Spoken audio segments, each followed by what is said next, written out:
আপনার উপর অত্যাচারী শাসক বসানো, এটা কিন্তু আপনি ডিজার্ভ করছেন দেখে আল্লাহ বসাইছেন।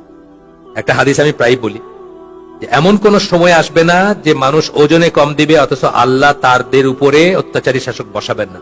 বাংলাদেশে এভরি আদার পার্সন ওজনে কম দিয়ে থাকে, এভরি আদার পার্সন। আমরা একবার রমাদানে, আমাদের সবুজ উদ্যোগ বলে একটা আছে আপনারা জানেন, রমাদানে আমরা কি করলাম, আমাদের তখনকার যে মামুন ছিল, আচ্ছা একটা ছোট্ট কথা বলে নেই, অনেকের অস্বস্তি থাকতে পারে, আজান পড়লে কথা বন্ধ করতে হয়, এটা সঠিক না। আমি এটা পড়াশোনা করছি। ওমর রাদিয়াল্লাহু আনহু মসজিদে আসছেন, তখনকার ছিল সিস্টেম ছিল খলিফা মসজিদে, সেন্ট্রাল মসজিদে আসলে উনি বলতেন আজান দিতে, মানে খলিফা আসলে আজান হবে, কারণ উনি তো প্রেয়ার লিড করবেন। তো আয়েশা বলছেন আজান দাও, সাহাবীরা গুচ্ছ গুচ্ছ হয়ে বসে গল্প করতেছিলেন, কেউ গল্প থামান নাই।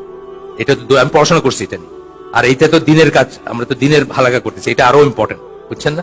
প্রায়োরিটির ব্যাপার আছে। এই আবুল কালাম আজাদের কথা বললাম না, উনি আমাদের ওই বাসায় হালাকা করতেন, তো উনি তো মেয়েদেরই করতেন। আমাদের দেশে মেয়েরা কি করে, একটু নড়ে চড়ে বসে, কিন্তু আজান পড়লে একটু, মানে এমনি মাথায় কাপড় আছে, সবাই পর্দা আছে, তারপর একটু নড়ে চড়ে পর্দাটা ঠিকঠাক করে।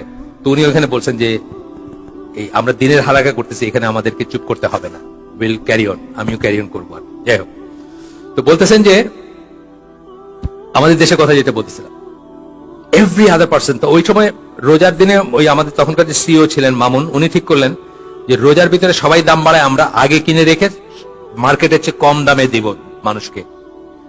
উনি এক লিটারের কোন তেলের বোতলই পান নাই, 1 লিটারের কোন বোতলই নেই, 990, 995, 1 লিটার কেউ দেয় না, যেগুলোতে 1 লিটার নেন আপনার, ওই জন্য কম না। আমি একটা উদাহরণ দিই যে আপনার আজান কটায়, 7:30, 8:30। আমি একটা উদাহরণ দিই যে আপনি, আমরা তখন, আচ্ছা শেষ করে দেওয়া উচিত না, আচ্ছা এই অংশটুকু করে 2-3 মিনিট আর শেষ করে দিব ইনশাআল্লাহ।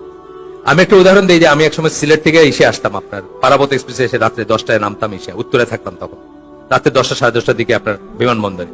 তা আল্লাহ আমাকে গাড়ি দিয়েছেন, যাই হোক আমি গাড়ি দিয়ে চলে যাব। কিন্তু দেখলাম যে 3-4টা বাচ্চা নিয়ে এক ভদ্রলোক, দাড়িওয়ালা ভদ্রলোক বা টুপিওয়ালা ভদ্রলোক, কোলে একটা বাচ্চা, বউ বোরখা আলী দাঁড়ায়, ইসেরে সিএনজি আলারে জিজ্ঞেস করেছেন যাইবেন কই, মিরপুর। প্রথমে বউয়ের দিকে বাচ্চার দিকে তাকায়, তারপর বলতে 350 টাকা লাগবে। মানে তুমি ঠেকছো, তোমার বউ আছে বাচ্চা আছে, রাইট হচ্ছে, 350 টাকা দিবা, ঠিক আছে। কি করবেন, ভদ্রলোক করছেন। ওই ভদ্রলোকের কাছে যাইতে যেতে গপ্প হচ্ছে। এখন সিএনজি ড্রাইভার বলছে ডাক্তার গুলা কি কষাই হয়েছে, একটা টেস্ট দিলে চলে, আমার 5টা টেস্ট দেওয়াইছে। ও বুঝতেছে না যে ওজনে কম দেওয়ার 2টা ব্যাপার হয়, 100 টাকার জন্য আপনি 100 টাকার জিনিস না দিয়ে 90 টাকার জিনিস দিলেন, অথবা 100 টাকার জিনিস দিয়ে 110 টাকা দিলেন, একই কথা না? দুইটাই তো ওজনে কম দেওয়া। ও বুঝতেছে না যে ও ওজনে কম দিল, এখানে এই লোকটা ঠকাইলো, ও ডাক্তারের এগেনস্টে বলতেছে। এইভাবে কিন্তু আমরা প্রত্যেকের এগেনস্টে বলে যেতেছি, কিন্তু আসলে সবাই কালেকটিভলি এই দেশটা ওজনে কম দিয়ে যেতেছে। আপনি গভর্নমেন্ট অফিসে যাবেন, 12টার সময় দেখছেন যে স্যার বাসার জন্য বাজার করতে গেছে, স্যারের কোটটা আছে, আসবেন আবার ফিরে, এটা জানার কথা, কিন্তু বাজার করতে গেছে। আজকে ব্যাংকিং তো উইকেন্ডে ব্যাংকিং হয় না, উনি ব্যাংকের কাজ করতে গেছেন, স্যার কোটটা আছে এখানে, আবার ফিরে আসবেন, সব ওজনে কম দেওয়া না? সো এমন কোন সময় নাই যখন মানুষ ওজনে কম দিবে অথচ আল্লাহ তার উপরে অত্যাচারী শাসক বসাবেন না। তো এটা আমরা এখান থেকে আমরা শিক্ষা নিতে পারি যে একটু আগে